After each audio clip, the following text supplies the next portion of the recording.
استي سيساي من እዩ ብዙሓት ኣብ ፌስቡክ ትፈልጥዎ ትኽእሉ ኢኹም ይፈልጥ እየ ብዙሓት ተጋሩ ምስ ብዙሕ ክእለትኩም ምስ ብዙሕ ሞያኹም ምስ ብዙሕ ፍልጠትኩም ተቐቢርኩም ዝተርፉ ብዙሓት ኢኹም ጨምጫም ትብል ሓንቲ ርእስ ኣላ ሓቅን ምንጋር ትርእሲ ምስ ረእኽዎ ኣብ መፅሓፍ እውን ፀርፊ ተጀሚሩ ኢለ ነይሩ ንኣደኻ ኣእዳዋ ሕፀባ እሞ ብድሕሪኡ እንታይ ከም ዝተፈጠረ ክትነግረኒ ኢኻ በሎ ናታ ግን ሰባት እኳ ሰላም ክትብል ኢዶም ዘርጊሖሙላ ንድሕሪት እያ ኢዳ ተዝውር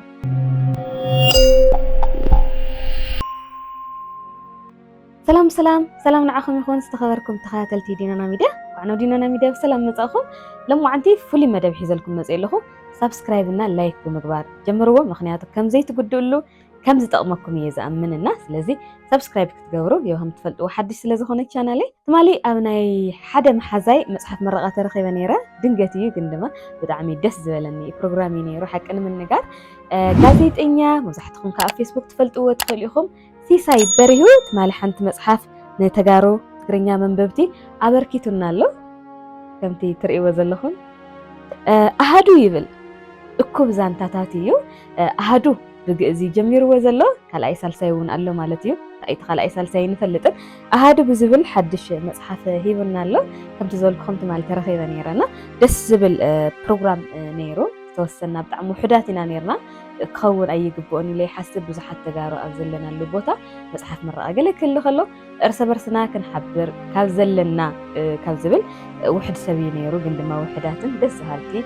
ፕሮግራም እዩ እውን ነይሩ ማለት እዩ ጋዜጠኛ ሲሳይ በሪሁ ናይ ፌስቡክ መሓዛይን ናይ ሞያ መሓዛይን እዩ ሓቅን ምንጋር ናይ ሞያ መሓዛይን ምባል ብጣዕሚ ስክፍ ኢለ እየ ዝዛረብ ዘለኹ ግን ኣብቲ ዙርያ እሱ ስለ ዘለና እዩ እምበር ገና ሕዝታት ተዝብል ዘለና ምስ ብዙሕ ዓመት ምስ ዘገልገለ እሞ ድማ ብማስተርስ ዲግሪ ብጋዜጠኝነትን ኮሚኒኬሽንን ምስ ዝተምሃረ ናይ ሞያ መሓዛይ ኢልካ ምዝራብ ንእሽተይ ክሕፍር ይኽእል እዩ ግን ሲሳይ ብቐረባ ዝፈልጦ ምንም ዘይመስሎ ብጣዕሚ የዋህን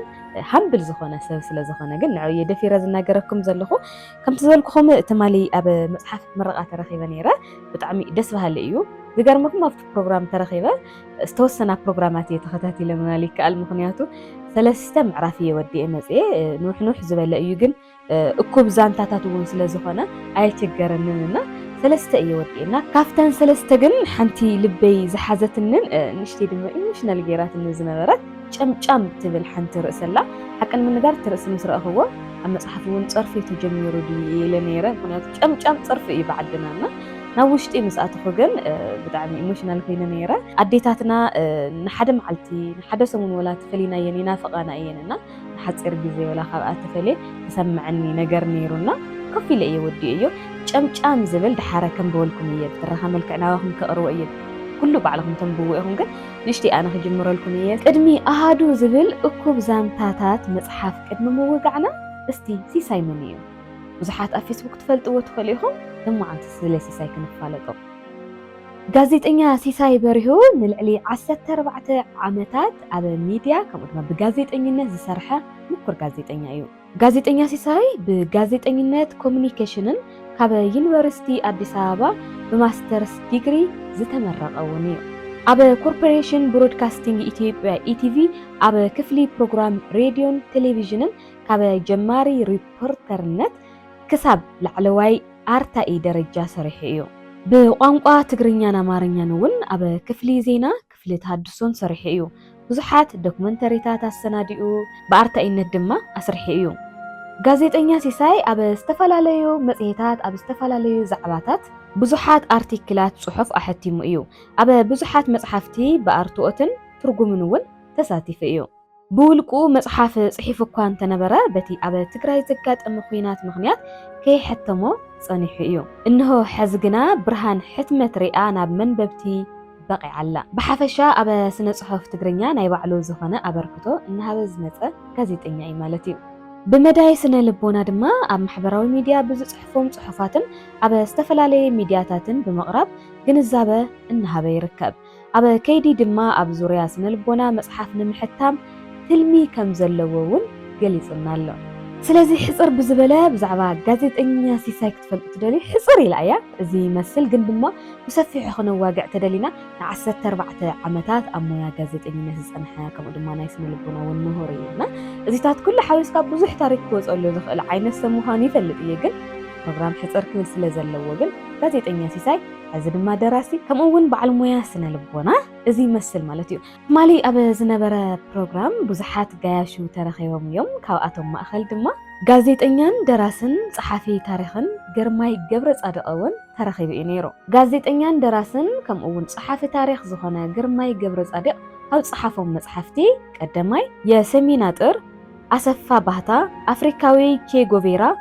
ዓጋምን ካልኦት ዝብሉ መጽሐፍቲ ዝጸሓፈ እዩ መምህር ግርማይ ገብረ ጻድቕ መምህር ደራስን ጋዜጠኛን ግርማይ ገብረ ጻድቕ ብብርኪ ሃገር ንሽልማት ካብ ዝተሓረዩ 170 ምሁራት ኣብቶም 13 ብሉጻት ተኻቲቱ እዩ ኩለ መዳያዊ በዓል ሞያ ሚድያን ስነ ጽሑፍን ተባሂሉ ጽዋዕን ኣፍልጦን ምስክር ወረቀትን እውን ተሸሊሙ ይፈልጥ እዩ መምህር ደራስን ጋዜጠኛን ግርማይ ገብረ ጻድቕ ዝበዝሑ ደርፍታትን ናይ ምንኣስ ሓው ድምፃዊ ገብረ ዝሄር ገብረ ጻድቕ ግጥምታት ዝደረሰ መምህር ደራስን ጋዜጠኛን እውን እዩ ብፍላይ ድማ ብዙሓት ዘዋጉዕላ ድማ ሃሎ ሃሎ እናበልኩ ገንዘበይ ወዲ እዩ ልብል ልዕሊ ኩሉ ተዘካሪት ስርሑ ከም ዝኾነት ብዙሓት ከዋጉዑ ይሰምዒና ማለት እዩ ኣብቲ ፕሮግራም ብተወሳኺ በዓልቲ ቤት ሲሳይ ሓውና እውን ተረኺባ ነይራ እያ እቲ ዝገርመኩም ካብቲ ፕሮግራም እንደውም ንዓይ ፐርሰናሊ ደስ ዝበለኒ ንበዓልቲ ቤቱ ኣብቲ መፅሓፍ ዝገበረቶ ኣበርክቶታት ይውጋዕ ነይሩ ይዝንተ ነይሩና ብጣዕሚ ደስ ኢሉኒ ነይሩ ሓንቲ በዓልቲ ቤት ሰብኣያ ክትገብሮ ዝግባእ ነገር ጌራ ከም ዝሓለፈት ይሰምዕ ነይረና ብዘጋጣሚ ክድነቕ ዘለዋ ካልኢቱ እያ ማለት እዩ ካብ ሰናይ ጉሓቱ ዘለዓዓለቶ ንሳ ከም ዝነበረት ይገልጽ ብተወሳኺ ድማ መሕተሚ ገንዘብ ኣብ ዝሓፀሮ እዋን እውን ኣብ ጎኑ ኮይና ትጓየ ዝነበረት መፅሓፍ እዚ ተፅሒፉ ክወፅእ ኣለዎ ኢላ ብዓብዪ ትደክም ዝነበረት እውን ንሳ ምንባራ ጽሒፍዎ ኣሎ ስለዚ እቲ ዝጎደለ ብምምላእ ተጓያ እውን ብዙሕ ነገራት ዝሓገዘቶ ምዃኑ ካብ ሲሳይ ብቻ ይኾነን ኣብቲ ፕሮግራም ተረኺቦም ካብ ዝነበሩ ዝናገርዎ ዝነበሩ ንሓስኩ ነይረና ብዙሓት ካብዚ ክንመሃር ኣለና ናይ ባዕልና ዝኾነ በዓል ቤትና ንዕኡ ክዕቢ ኣብ ዝኽእሉ ነገራት ብዋናነት ንሕና እውን ባክቦን ኮይና ወይ ድማ ዓንዲ ሕቆ ኮይና ክንሕግዞም ንኽእል ንሕና ስለ ዝኾንና ብጣዕሚ ደስ ካብ ዝበሉኒ ወይ ድማ ደስ ኢሎምና ካብ ዝነበሩ ፕሮግራም ሓደ እዩ ነይሩ ማለት እዩ ኣብቲ ምረቓ መጽሓፍ ካብ ጋዜጠኛን ደራስን ጸሓፊ ታሪክን ግርማይ ብተወሳኺ ከም በዓል ዓወት ዘብረ ኣብርኽ እውን ተረኺባ ነይራ ዓወት ዘብረ ኣብርኽ ምናልባት ኩለኹም ትፈልጥዎ ኢኹም ተስፋ ይገብር ደብዳቤታት ፍቕሪ እናንበበት ልብኹም ስልብ ዘብለልኩም ዝነበረት ሓንቲ እያ ማለት እዩ ከምኡ እውን ፖለቲከኛን ደራስን እውን ክብሮም እውን ነይሩ የሴፉ ነይሩ ብዙሓት ጋያሹ ነይሮም እዮም ደስ በሃሊ ፕሮግራም ነይሩ ማሊ ልክዕ እዛ መጽሓፍ ናብ ኢደይ ምስ ዝኣተወት ከም ዝበልኩኹም ግልጽ ፀቢለ ጨምጫም ዝብል ነገር ምስ ረኸብኩ ከምቲ ዓንቶ ኢለኩም ዝነበርኩ ማለት እዩ ጨምጫም ፅርፊ እዩ እንታይ ንምባል ደሊ እዩ ኢለ ኣብኡ ተለኹ ንምህያስ እየ ኣትያ ነይረ ግን ድማ ብስምዒት እዩ ናብ ካሊእ ቦታ ወሲደና ነይሮና ጨምጫም እንታይ ንምባል ደሊ እዩ ግን ጨምጫም ኢልዋ ኣነ ንእሽተይ ከንብበልኩም እየ ንስኻትኩም ድማ ገዚእኹም ክተንብብዎ ብዘጋጣሚ ክሕብረኩም ደሊ ብጣዕሚ ቅልል ዝበለ ትግርኛ ዘለዎ ቅልል ዝበለ ንምንባብ ንባዕሉ ዝምቸ መጽሓፍ ኮይኑ ረኺበየ እየ ከምቲ ዝበልኩኹም እቲ ፕሮግራም ተጀሚሩ ክሳብ ዝውዳእ ጓል እየ ብቲ እውን ይሰምዕ ነይረ በዚ እውን የንብብ ነይረና ብዙሕ ነገር ተማሂረ እየ ስለዚ ካብ ጨምጫም ዝብል እስቲ ንእሽተይ ክጅምረልኩም ጨምጫም መዋእለይ ዕውት ጌርኪ ኢኹሞ ዕምርኺ የጸብቐልኪ በዓል ዋና ሓደ ኩባንያ ንትካሉ ብቑዕ ዝኾነ መካየዲ ስራሕ ክቆፅር ምልክት ታውፅኡ ካብ ዝተወዳደሩ ሰባት እቲ ሓደ ብዕድመ ንኡስን ምልኩዕን ነበረ እቲ መንእሰይ ጉቡእ ረቑሒታት ኣማሊኡ ንቃለ ምሕተት ቀረበ ቃለ ምሕተት ብዕውት ንምዝዛም ኣድላይ ዘበለ ኩሉ ምድላው ገይሩ እዩ መፅኡ ነይሩ ቅድመ ምድላው ዘርኢ ድማ ካብ ኣከዳድንኡ ይጅምር ምስ ምልኩዕ ኣካላቱ ዝኸደ ጽቡቕ ኣከዳድና ተኸዲኑ ቀረበ በዓል ዋና እቲ ኩባንያ ሰነዳት ትምህርቲ እቲ መንእሰይ ብርኡይ ቁፅር እናገላበጠ ረአየን እቲ ቆልዓ ኣብታ ሃገር ኣሎ ኣብ ዝበሃል ፍሉጥ ቤት ትምህርቲ ተማሂሩ ቀዳማይን ካልኣይን ዲግሪታቱ ድማ ኣብቲ ኣለዉ ዝበሃሉ ደቂ ሃፋቱም ዝተምሃሩሉ ኮሌጅ ይወዲኡ ውፅኢቱ እንትረአ እውን ካብቶም ፀብለልታ ረኺቦም ብማዕረግ ዝተመረቑ ሓደ እዩ ካብ መምሃራኑ ካብ ዝተምሃረሎም ትካላትን ዝተፈላለዩ ሽልማታትን መተባብዕታትን እውን ረኺቡ እዩ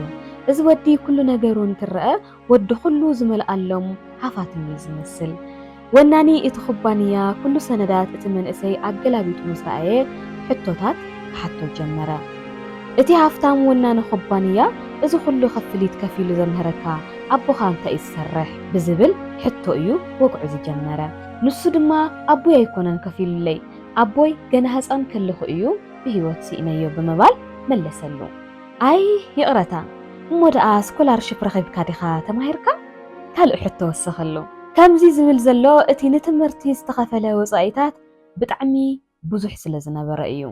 ኣብ ከይዲ ትምህርተይ ክሳብ ሕዚ ስኮላርሽፕ ረኺበ ኣይፈልጥን ክምስ እናበለ ድማ መለሰሉ ቀልጢፉ ናብቲ ቀንዲ ሕቶ ስራሕ ዘይኣቱ እናበለ ውሽጢ እናሓሰበ ስክፍ ኢሉሎ ማለት እዩ ከምኡ እንተኾይኑ ካብ ኣዝማድካ ገሊኦም ሃፋትምን ዝሓሸ እቶት ዘለዎምን ኣለወኻ ማለት ብምባል ንኸምስትኡ ብኸምስታ መለሰሉ أنا هافتام زمد أي فلتن بسرون زمد يبلين بلو حرق ما بلا وناني إتخبانيا قرمي لوا أب كم جيز بلو خبارات أويات تمرتن كل جاتن كتم مهاركو وزو حقن زوي زد اللي من النخف للكاداء تماهير كازبل حتى تو كل وطاقتاتي النخف لزمهرتني أدئيا إلو بقرعات ملسلو عدخا خندزي زأكل وصائي اتشفن انت عين السرح كهلوا خل ايو حزون كالق حتو عدي ناي سبات كدان اكيوا تحصب سبيتي ايا بلو اتمن اسي ناي سب كدان حصبتيا عدخا اب كمزي ام زامسلو ابيات تمرتي امهرات كابلو محير انا تقرما اتمن اسي دما اوه يلملسلو اسكي حدا غزدو يتكختر ان تخيل بلو اتهافتام سباي اتمن اسي اقداو اقربلو اقداو اتمن اسي كاب حنبشتي تقراي يلسلس مچم حنبشتي تقراي زي بلعلن ايغرمكم لما عند حنبشتي تقراي نابلعخو حد يرسلك زوزني يري امبيبي سلازنا وركينا حزنا ترخكم يتزيلني نمخانو نادخا اب حصبو خدان حقيسكا يادو تفلط بلو اي فلطن يملسلو اتمن اسي نمنتاي لو حاتته اتهافتم سباي أدواي ولا حنت سرح تسرح النايت دلن ناتكا سرح تمرتخا قوبز مخان ترحيو تمهار أصنع لواخون ترحيات بلن نيرا سلازي سرح سريحي فلتني لملسلو مستمرتون وصاءتاتون ستتحازة حتوتات مسقربلو حاد نجر أبوشتو ونبلو صبقون بقار بلا اتوانا نخبانيا قال محتتنا صباح كنكتصلينا حازي نابغزاخا خيتكا حاد نجر كتقبر كأززك أي بلو اتمن اسي اب كيد سراح كمزي عينت نجار كقطمني إيلو حاسيبو يفلطنيو بتكبار اتهافتام سباي إنا تقرمه الشي انتاي خقبريخا اتدلي بلو نأدخا أقداوا حسابا مو بدحريو انتاي كم استفدره كتنقرني إخا بلو قال محتتنا ون كنكتصلينا يلو أفانو اتمن اسي بتي زنبرو قال محتت عقب ملاشي بأيلو إن حسبه بتحقواس ناقزقو أمرحة جزء مسبزحة نأدو أدي إيد كده حسب كيلو حتى أديو حدش نجار سلازخنا جهان مهان كنت مسونا نخبانية أبزنا برز أمي حزقات من كل نجار أنت بحنتي أعللا ما ينسونا أقربو أداوا كحسب الجنرة استشمررة زحرففة زقنجعة زناقعة زقسلة زبلية إيد أديو قد أمو أقداوان إنان نسأسرة نبعات بعينو كزرو جمرة كابت إيدا كحسبلو زمزو ماين العلي كابعين توزو حز نبعات يبزح إتن أقداوا كمزي زخنا نعو خمهرا كم زخنا حسب مو انزح نبعان إتو أصلي ناتو أصل إيو إتو أنجع ناتو أنجعيو إذا ناداو زينيين ناتي حزي رخيبو وزلو خبري أبكي أنا أب فلوت بيت تمرتي مسدك فلوت أسبات زمهر أول إذن أداو زينين كل نجار تحاوسو أداوا حسبو مسودة نساخت حسبو زجمرتو خداونتي بعلو خودو نابمج أوجاق أتوا أب تعلاتتي مسديو ننويح ساعات وقعيك أجم كل حدرو نجيراتو زي تفلت تاريخ أو قعدتو سمعوا زي يفلت تاريخ ون سمعا بس أبحيتو تمن إسي نابتي بعلوانا عبي خبانية خدا اتوانا نخبانية عينتي تمن إسي مسرعي كبكا 5 حدرة تردأ أمو تمالي أبقى خيت كاز قبر كايون زكات أمكان نقردو ختنقرني بمبال وقعي جمارة قويتاي كمتي زأزز كاني نأدي أقدوا حسيبي إيه إيدا 5 خنا أي فلت النيرة كالق بزح نجيراتني كداون تمحس أبوون حقي زي أيبلو مخا انتاي تماهير كادم ما بلو اتهافتام 3 نجرات تماهيرة بلا تمن إسي ቀዳማይ ኣድናቆትን ምስግናን ተማሂረ ኣለኹ ኣደይ እንተዘይትህሉን እዚ ኩሉ መስዋእቲ እንተዘይትኸፍለለይን ሕዚ ዝበፅሕኽዎ ብርኪ ኣይምበፅሕኹን ስለዝኾነ ኣደይ ኩሉ ግዜ ከመስግና ኣብ ዝኸድክዎ ቦታ ኩሉ ቀዲመ ሽማ ክፅውዕ ብዛዕባ ባዕለይ ቅድሚ ምዝራበይ ብዛዕባኣ ክዛረብ ከም ዘለኒ ተረዲኤ ካልኣይ ከዓ ኣደይ ዝሓለፈቱ ሓቂ ክርዳእ ዝኽኣልኩ ምስኣ ኮይነ ስራሕ ምስ ሓገዝክዋ እዩ ብተሳትፎ እምበር ብምርኣይን ብትምህርትን ጥራሕ ብዛዕባ ሓደ ነገር ትኽክለኛ ባህርን ኩነታትን ክትርዳእ ከም ዘይትኽእል ፈሊጠ ብሳልሳይ ደረጃ ኣብ ሓደ ስድራ ቤት ብሓደ ምንባር ጥራሕ ዘይኮነስ ቤተሰባዊ ምትእስሳር እውን ወሳኒ ምዃኑ ተረዲእ ኣለኹ በሎ ብድሕሪኡ ዘሎ ንስኻትም አንብብዎ እቲ ወናኒ ኩባንያ እንታይ ኢልዎ ይኸውን ነዚ ሰብ እዚ መንእሰይ እዚ ኸመን እዩ ዝብል ነገር ባዕልኹም አንቢብኩም ገዚእኹም ወድእዎ ኢኹም ዝገርመኩም ነገር ሓውና ጋዜጠኛ ሲሳይ ብዛዕባ እዛ ዝቐንጨጨ ኢዳ ዝሓርፈፈ ከዋግዕ ከሎ ኣነ ነብዕ እየ ነይረ እቲ ምንታይሲ ኣደይ እውን ከምኡ ጌራ ስለልዕበየትኒ ኣነ ሓደ ሰብ ንሰላምታ ሒዙኒ ኢደይ ይቐይሕ እዩ ናታ ግን ሰባት እኳ ሰላም ክትብል ኢዶም ዘርጊሖሙላ ንድሕሪት እያ ኢዳ ተዝውር እዚ ማለት ኢዳ ምን ያህል ከም ዝቐንጨጨ ከም ዝደረቐ ከም ዝሓርፈፈ ሰባት ከይፈልጡላ እዮም ብዙሕ ግዜ እውን ብዚ ነገር እዚ ነቢዐ እየ ኣደይ ቤዛ ኸባዝብል ገበርሎ ኣደይ ቤዛ ኽዚታት ክቐባብአ ኪሎ እውን ሓቲተያ ይፈልጥ እየ ይኹን ዳ እምበር ተመሊሰ ነጋዚ ስራሕ እሱ ስለ ዝሰርሖሲ ዘምፀለይ ለውጢ የለን ስለዚ ኢደይ ከምዚ ምዃኑ ተዘይሕፊርኪ ምንም ፀገም የብሉን ኣይትጭነቕ ኢላ መሊሳትለይ ነይራና እዚ ከንብብ ከለኹ ኣነ ካሊእ ዓለም እየ ነይራ ንሓፂር ግዜ ዝተፈለኸው ኣደይ እውን የስታውስ ነይረና ኣዴታትና ኣቦታትና ኣብ ጎንና ንሃለዩ ትዝግባእ ክብሪ ብጣዕሚ ይቅርታ ትዝግባእ ክብሪ ትዝግባእ ፍቕሪ ክንህቦም ኣለና ዝገርመኩም ናይ ብሓቂ ዝብለኩም ዘለኹ ብጣዕሚ ኣብ ህይወተይ ካብ ዝሕዝነኒ ጉዳይ እዚ እዩ እንታይ ኣለዎ ብጣዕሚ ብዙሕ ነገር ሰሪሐ ኣደይ ዝቀንጭጩ ዘለ ኢዳ ዝደሪቑ ዘለ ኢዳ ተተልሙፀ ነይረ ኢለ ኩሉ ግዜ እዩ ዝምነና ኣበይነ ይኮነ ኣለካ ብዙሓት ኣደታት ከምዚ እየን ዝሓልፋ ካብኡ ድማ ኣነ ሓደ ነገር ዝተምሃርኩሉ ኣነ ኣጋጣሚ ኢዳይ ሒዛ እየ ብዙሕ ነገር እውን ዘይጨቃጨቀና እውን ጉዳይ ንስ እዩ ክልስልሰለይ ብዙሕ ነገር ክትገብር ይደሊ እየ ናይ ሒዛ እየ ነይረና ሓውና ሲሳይ ክፅሕፍ ከሎ ግን ምናልባት ምስቲ ወዲ ምዃኑ እውን ክኸውን ይኽእል ምስቲ ኣብ ትምህርቲ ምትኳር እውን ክኸውን ይኽእል ኢና ኢቭን ኢዳ ሒዝዋ ይፈልጥን ነይሩና ምስ ሓዛ ግን ዝነበዖ ንብዓት ኣነ በብግዚኡ ለኣ ዘውፅኦ እዩ እሱ ግን ኣብ ሓንቲ ግዜ እዩ ኢቭን ብዙሕ ንብዓት ተውፅኡላና ኣብ ጎንና ዘለዎ ኣቦና ኣብ ጎንና ዘለዎ ኣዴና ብዝግባእ ክንደህስሶም ብዝግባእ ክንሕዞም ብዝግባእ ክነኽብሮምን ክንፈትዎምን ከም ዘለና ተማሂር ኣለኹ ማለት እዩ ሓቂ ንምንጋር እዚ ንቐባሪ መርዲ እዩ ብዙሓት ንፈልጦ ኢና ግን ኣብ ተግባራት ግን ብዙሕ ይኮና ብዙሓት ሰባት ፍቕርና ንዕኦም ዘለና ክብሪ ኣብ ማሕበራዊ ሚድያታት ንገልጽ ኢና ብኣካል ኬድና ኣብ ብርኮም ኮፍ ኢልና ኢዶምና ሰዓምና ክንናገሮም ከለና ግን ብዙሕ ነገር ይፈጥር እዩና ተመፅሓፍ እንታይ የጋጥሙ ድሕሪኡ ሰብ ቆፂርዎ ዶ ይቆፀረን እዚ ሰብ ከ ምን እዩ ብሓቂ ሲሳይ ድርሰት ዝፅሕፈና ዘሎስ ወይስ ስለዲ እዩ ዘዋግዕና ዘሎ ዝብል እውን ኣቲኹም አንብብዎ ኢኹም እዚ ነገር ተምሂር ኣለኹ ኩለና ነዲና ዘለና ክብሪ ዘጋጣሚ ክንገልፀለን ከይድና ክንደህስሰን ኣእጋረን ኣእዳወን ዒንተን ብባዕሉ ንኣና ብምንፋቕ ዝነብዐኦ ንብዓት ብዙሕ እዩ ኣነ ከበዲ ያረጋግፅ ኣለኹ ሓደ ሰሙን ሓደ ወርሒ ክፍለያ ከለኹ ክትሪኤኒ ከላ ዝስምዓ ስምዒታት ኣሎና እሱታት ነገራት ክነማልአሎም ከም ዘለና ብዘጋጣሚ እዚ ክሕብረኩም ይደሊ ኣደ ኩሉ ግዜ ኢሞሽናል እያ ትገብረካ ስለደ ተናጌርካ ይውድአን ስለደ ኣይደኖ ኣነ እንድዒ ብፍላይ ተጋሩ ኣደታትና ኮይነንኦ ዝሓልፋ ብዙሕ እዩ ብዙሕ ነገር ፀይረን ብዙሕ ነገር ተሸኪመን እየን ዕበይናናና ካፍተን ጠንካራታት ካፍቲ ኣነ ሕዚ ዘለኽዎ ኩነታት ኩሉ እውን ኣደይ እያ መልክዐይ ኣደይ እያ ክብረይ ኣደይ እያ ልስለሰ ሰውነተይ ኣደይ እያ ኩሉ ነገረይና ከምቲ ዝበልኩም ዝመፅሓፍ እዚ ከንብብ ከለኹ እውን ተስተውዓልክዎ ነገራት እሱ እዩ ሰባት ኢደይ ሒዞምኒ ብዙሕ ግዜ ተባኢሰ ይፈልጥ እየ ንሳ እውን ኣይትሓዝዋ ኣይትጨብጥዋ ናበለት ንሕዋተይ ንባዕሉ ትናገር እያ ትምንታይሲ እሳ ኢዳ ሓርፊፉ ናተይ ሰውነት ለስላሳ ስለ ዝገበረቶ እዩና ክብርን ኣደታትና ስለዚ እዛ መፅሓፍ ክተንብብዋ ሕጂ እውን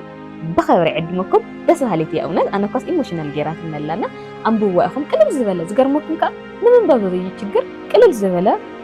እዩ ናንበብዎ ኢኹም ማለት እዩ ካልእ ድማ ካብዚ መፅሓፍን ካብቲ ዝነበረ ፕሮግራም ዝተረዳእኽዎ ከዓ ተስፋ ክንቆርፅ ከም ዘይብልና እዩ ሓውና ሲሳይ ወይ ድማ ጋዜጠኛ ከምኡ እውን ደራሲ ኮይኑና ኣሎ ሕዚ እውን ዝሓውና እዚ ዝመፅሓፍ እዚ ካብ ፅሕፎ 2012 ዓመተ ምህረት ይወዲእዎ ነይሩ ዝገርመኩም ነገር ግን ድማ ሓደ ናይ መሕተሚ ሓፅሮ ነይሩ ተወሳኺ ድማ ኣብቲ መሕተሚ ኣብ ዝእልሸሉ ግዜ ምስ በዓልቲ ቤቱ ኮይኖም ኣብ ዝደኽሙሉ ግዜ ድማ ጥቅምቲ 2013 ጦርነት ተጀሚሩ ብድሕሪኡ ክወፅእ ኣይከኣለን ስለዚ ብዙሓት ዓንቀፍቀፋት ኣሎ እየ መፅሓፍ ዋና ምስክር ባዕለ እየ ነውን ኣብቲ ሞያሱ ስለ ዘለኹ ወላ ዝወፀ መፅሓፍ ኣይሃልይ ግን ብዙሓት መፅሓፍቲ ኣለው እዮም ሓደ መዓልቲ ኣብ ግዜኡ እውን ክወፁ እዮም ኢለ ተስፋ ይገብር ንሂወት ሃልየ ግዴታ ክወፁ ስለ ዝኾኑ ኣብ መፅሓፍ ዘለኹም ኣብ መፅሓፍ እውን ብዙሓት ዓንቀፍቀፋት ዝበዝሐኩም ሰባት ተስፋ ከይትቆርፁ ይፈልጥ እየ ብዙሓት ተጋሩ ምስ ብዙሕ ክእለትኩም ምስ ብዙሕ ሞያኹም ምስ ብዙሕ ፍልጠትኩም ተቐቢርኩም ዝተርፉ ብዙሓት ኢኹም ከም በዓል ስብሓት ናብ ኣምሓርኛ ዘጉየዮም እንታይ እዩ ብዙሓት ደረስቲ ኣብ ኣምሓርኛ ኣለዉ ብዙሓት ፀሓፍቲ ኣብ ኣምሓርኛ እውን ኣለዉ ኣምሓርኛ ንዕቕ ኣይኮነን ግን ድማ ትግርኛ እውን ክንሰርሐሉ ዝግባእ እዩ ንክንሰርሕ ግን ብዙሓት ዓንቀፍቀፋት ኣለዉ እዮም ኣይውሽ ሓደ መዓልቲ ኩሉ ሰላም ክኾነና ኢለ ተስፋ ይገብር መፅሓፍትታት ሒዝኩም ክትሕትሙ ዘይከኣልኩም ወይ ድማ ብዝተፈላለየ ምክንያታት ኣብቲ ዝግባእ ቦታ ዘይበፅሕኩም ሰባት ተስፋ ከይትቆርፁ كحتى مهم زخل كوز خم زخل تسفى جبرو كلنا ننعي علنا نناجرو ستوري لنا نعلنا نناجرو حلفون مساء لمون لنا سلازي تسفى قيت أرزقهم زحاتون نافت جدلهم وحلمي كتوصحوا لما عند تاريخكم يصحف كم زلون تسفى غيركم آمينكم نبرئهم هيلن هافتية صاحب زنارنا برنامج زي مثل نيرو كم تستلم ده هكذا بخالي برنامج كم لسه كمية سلام عليكم